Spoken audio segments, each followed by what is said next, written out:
আমি 18তে আহত হয়েছিলাম, কিন্তু 24-এ আন্দোলনটা করতে হবে এবং আমার 5টা বাইকে শহীদ হইতে হবে, তারপর আমি ঘরে ফিরে যাব, এটা হতে পারে না। আমরা সুনিশ্চিতভাবে ওনাকে বলে দিচ্ছি, সুনির্দিষ্টভাবে বলে দিচ্ছি, আমাদের দাবিটা যৌক্তিক, আমরা সংস্কার চাই, আমরা বাতিলের কথা কখনো বলেছিলাম না।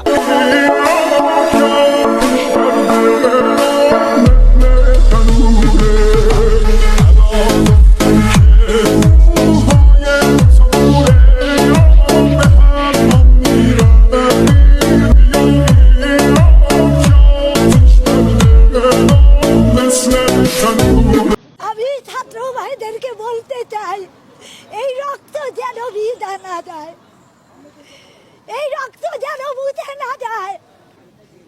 এই লাল সবুজের পতাকা যেই ছাত্ররা হাতে তুলে নিয়েছিল, এই ছাত্ররা কেন হত্যা হচ্ছে?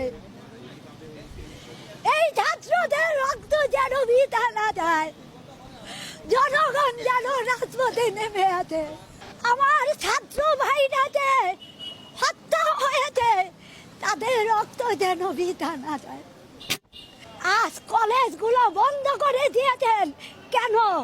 বাবাকে বলে আসছি, আজকে যদি মরে যায় আমার রাষ্ট্র যেন রাস্তা থেকে কেউ না তুলে। আমার ছাত্র দল যখন বিজয় উল্লাস নিয়ে বের হবে, আমাকেও তখন যদি বিজয় ঘোষণা করে আমার লাশটা তারা দাফন করে, এটা বাসা থেকে বলে আসছি।